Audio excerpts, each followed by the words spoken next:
Well, then slew with all the news. Oh, wait a minute. Wait, there's more?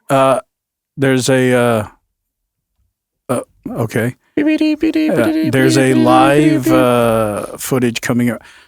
Nantucket News is telling me they have a special message they want everybody to know about what's going on at the Pentagon. Let's go to our correspondent. Secretary, this is according to reporting from Axios, gave Anthropic until Friday evening to give the military unfettered access to its AI model or face harsh penalties. The harsh penalties we know, Joe, that could be in question here are including declaring Anthropic a supply chain risk, or even, according to Axios, invoking the Defense Production Act to force the company to tailor its models to the military's needs. Claude is the only active AI model that is really already providing meaningful military and intelligence advantage using advanced AI capabilities. For example, we've seen in reporting by the Wall Street Journal that the raid on Maduro was enabled by offensive cyber capabilities that would not have been possible had Claude not been involved, had Anthropic not been involved. All they're saying is we don't want our tool being used for mass domestic surveillance, and we don't want our tools being used for autonomous, lethal weapons without a human on the loop. That's a pretty modest set of requests. And the DoD views that as so unreasonable that they're now threatening to designate Anthropic a supply chain risk. Well, anyways, I'm not sure what they're trying to conclude, but... Jeffrey Epstein has something to say. Go ahead. Are you channeling? He's saying he's innocent. All right, good. Back to you, host. Yeah. So what's interesting about this is, if the DOD is actually got a district also in Nantucket, which I'm assuming, because they have all kinds of districts apparently. There might be another district, of course, on one of these islands. And if that's the case, what they want to do here, clearly what they're trying to say is Anthropic is one of the only AI companies that can provide elite services that the government cannot perform without their capabilities. Anthropic is saying, fine, we don't mind the government using our services. We'll even give you a lot more freedoms in using our services. The one thing we don't want is to become Palantir 2.0.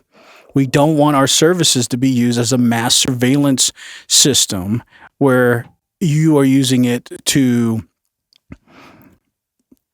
break the Fourth Amendment for every United States citizen, illegal search and seizure. And some reason, Peter Hegseth, I guess you can call it the Dow. Maybe that's what Pam Bondi was talking about. And you see the Dow's at 50,000? Dow is in Department of War. They don't want to be called Department of Defense anymore. But they're saying, the Pentagon's saying, that's unreasonable, Anthropic. You got to let us get all access. And the Anthropic CEO is like, I don't want to be Palantir. And what's tough is that this is legitimizing how good Anthropic is. And that the Pentagon is saying, if you don't, we are going to extort you. That's how severe this issue is. But it does acknowledge Anthropic's got something going on over there that the government knows. Yeah, we're going to have to take that. Makes me allude, dude, they got AGI already, and something's going on over there. Is it possible? They're holding out for more money. Well, this is the government. They know they're getting extorted. Peter Hegseth says, we're going to call you a supply chain risk. The only companies that get categorized that are Chinese companies that they believe are security threats to national security. So literally, they will be blackballed. And any company using Anthropic will also be called a supply chain risk, which that means Anthropic is over. That's pure extortion. That's like, you will do what we say. Is it possible that Anthropic is making all this stuff up, like saying all these people want me to boost their credibility? Anthropic has a meeting with the Pentagon tomorrow, on Friday. And the Pentagon said, this isn't a let's get to know Anthropic. This is how they coined it. You either poop on the can or you need to get out of the bathroom. Basically, you're going to do what we say or you're getting the consequences. That's what the Pentagon said. So this is it. They're getting pushed to that level, which begs the question: what in the world has Anthropic found out that the government says we're even going to put it on blast so the whole world knows? You're going to do what we say. They're not even making it secret. Like, they're trying to force Anthropic's hand to the highest level. They probably already had all these backroom conversations, and it wasn't working. So at this point, they're like, we're just going to put it on blast. So I don't know. But that's interesting. And it's interesting that it came exclusively from Nantucket News. So we appreciate that. I think they're playing chicken with one another. Anthropic's trying to hold out for more money from the government, and the government's trying to get them the break. So they're playing chicken, coming closer and closer. Someone's got to swerve. Yeah, but the government can utilize the National Production Act, and they can just force it. They can just take it. They don't have to play this game. They could just take it. They could, but that wouldn't be right. But Well, wait, if it's national security, like we're talking about the Pentagon, if they're saying this is a national security threat, but then Anthropic, if it's got something that powerful, they could use it against the government then. So, you not like when I said, you see you can only ICE push knocking so on far. your door, breaking in, and you got like, yep, we got them. And that's the end. And you end up going away and you become the new Jeffrey Epstein because now they found these federally planted laptops at your home with 8 terabytes. And now Anthropic CEO is known for pedophilia. And that's the end. And what are you going to say? The government is going to make sure. You turned her against me. I mean, what are you going to do? Well, there's that. I heard that Unabomber or some famous bomber guy was actually blowing up Epstein people on the list, but that bomber got made out as the bad guy. Right. Well, of So course. yeah, I mean, anybody coming against the agenda is going to be the bad guy. But that's all they got to do. He thought he was Batman. I'm Batman. Yeah, if Batman actually existed, he would be made out to be the bad guy, just like in Batman. It's actually what happened. Right. And honestly, what are you going to do? If Operation Mockingbird is true, they control the news, they control the narratives, they control everything. You are now founded with 8 terabytes. They're going to create this whole other narrative with all these false witnesses, false testimony, little children. They're going to say, you've done things to me. They're going to say you've had ties. They're going to put you now in the Epstein file. And we got new revelations, more documents we just found. And yeah, the Anthropic CEO's in there, their uncle's in there, their grandfather's in there. That's the end. Mm-hmm. So at some point, it's like, what are you going to do? But the thing that triggers my brain is for the government to go this far and put it on blast, they got to have something going on over there. This isn't just like, oh, we'd like to use that and let's bargain. I'll give you a lot of money. It's almost like TikTok. Yeah, I guess, except for that, it's just the Chinese, which everybody expected the government to do something. This is a homegrown United States company. Well, that's why they can throw them around a little bit more. They can be a little more rough. Yeah. I don't know. It is interesting. But thank you, Nantucket News, for that breaking insight. Yeah, very fascinating. Yeah, we'll see what happens after tomorrow's interview. We're all going to be, our eyes are going to be glued to the TVs.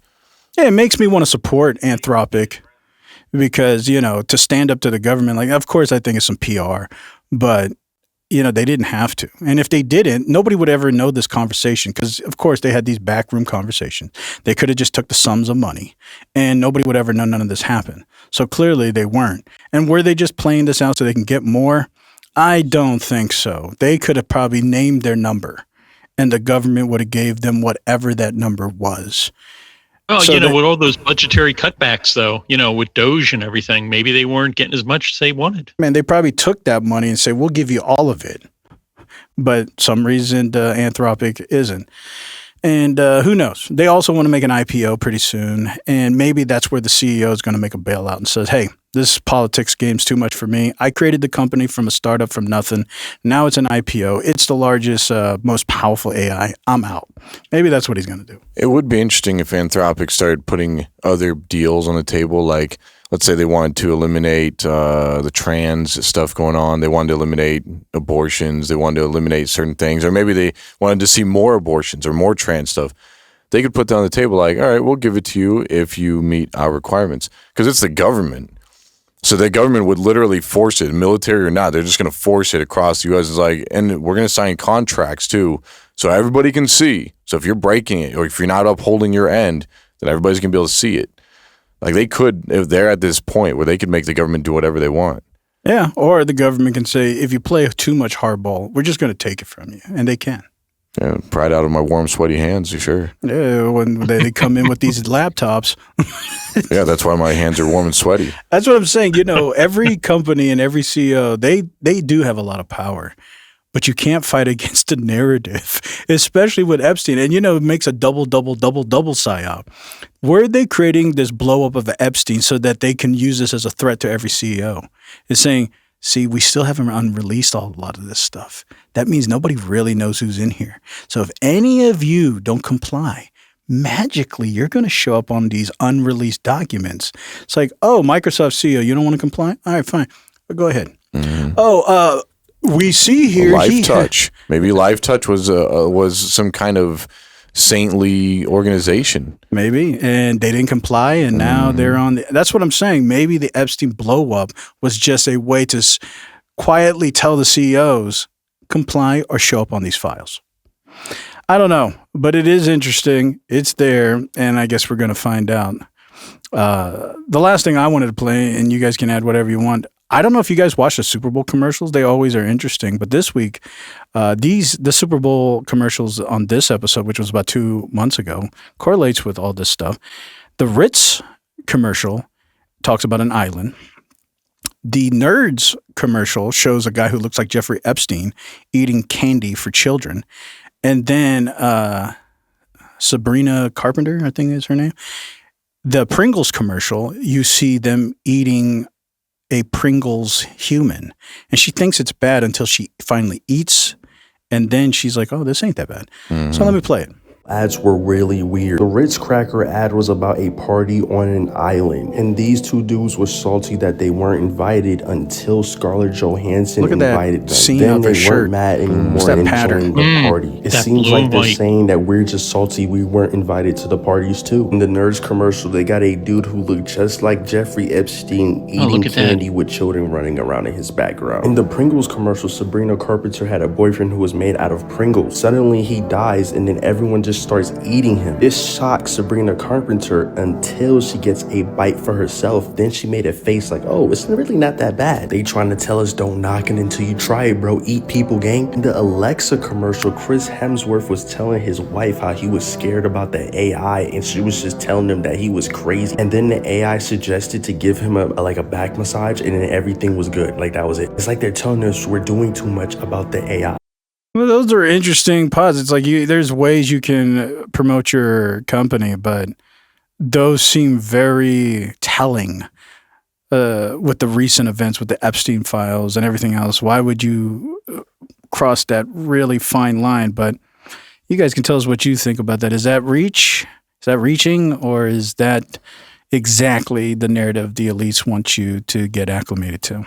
Well, thought keeps coming across my mind. Why do they have to tell us at all? Like, why do they feel compelled that we had to put it in an Xbox video game? We had to put it in the Super Bowl ads. We got to tell you guys through children's television, through arcade games. We have to tell you guys why.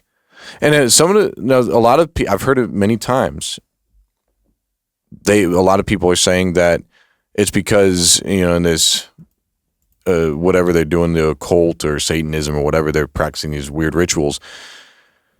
They're asking for things that they're asking Satan to do things, but they can't lie about it. They have to come clean and tell us what they're doing.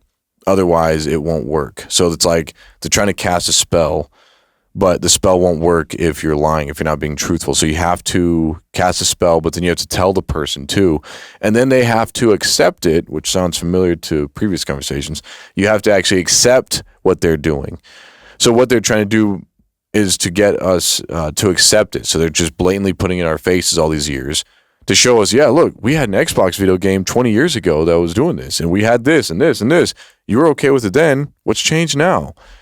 So they're trying to get us on a slippery slope. Yeah, there's allusions to that in a lot of children's movies. Like the one that comes to mind, but there's many of them, is Little Mermaid. Mm-hmm. That octopus woman who's casting a spell. She cast that spell to that little girl. And the only way to break the spell is a true love's kiss. Mm-hmm. Has to be volitional, has to be willing. You can't try to manipulate them. It has to be a true love's kiss. And there's a lot of these kind of illusions that the only way to break something or only way to get something, it has to be volitional, it has to be real, and it can't be done by manipulation. But if so, then you can get whatever your wish is. Or look at Pinocchio. He when he lied, his nose would grow. His nose grows. Yeah. I don't know. There's a lot of allusions to that, and I've heard that too. That's part of the like Masonic function, or the what they call that owl people. That special place they all like to gather together to worship the. Bohemian Grove. Yeah, like that whole narrative is all about Deer Island. It's about they have to illustrate the truth about the situation, and then as long as the public willingly accepts that, then they're able to proceed to whatever their agenda is. How much of that is true or not, I don't know, but they definitely allude to those kind of things, and especially in children's narratives. I think it's a lot of subliminal reinforcement too. Like, even if you say, I don't care, if you're hearing it, like the Super Bowl is a good example. Most people who are watching the Super Bowl don't care about the commercials, but they're still playing in the background, and you're still kind of subconsciously experiencing it. So I think it's a lot of subconscious reinforcement. But on a side note, I'm going to try that thing with the AI, see if my wife will give me a back rub. That'd be awesome. Yeah, try Anthropic and see how it works for you. Yeah. No back rubs for you. No, you're just going to get the screen that says your laptop has now been found to be one of the 4,000 people that have 8 terabytes of data on it. Thank you for participating in Anthropic. I have my passport in a go bag ready. Are you going to tell us where you're going? Is it Nantucket? No. Okay. Greenland. Did I say that out loud? Dang it. Well, anything you guys want to leave us out with? I mean, this has been a great episode on talking about the beautiful experiences people can have at Nantucket. Yeah, well, I hope... Go ahead. You first. Well, I was going to say, I hope everybody had a wonderful National Pistachio Day on Thursday. We're recording this on Thursday, Pistachio Day, National Pistachio Day. So hopefully everyone's enjoying that. When you guys are watching this, though, on Saturday, it's actually National Protein Day. Oh, sorry, that's Friday. Oh, I don't have a Saturday up here. Oh, that sucks. Yeah, well, darn. Well, you guys can look it up what day it is. There's a national something for every day.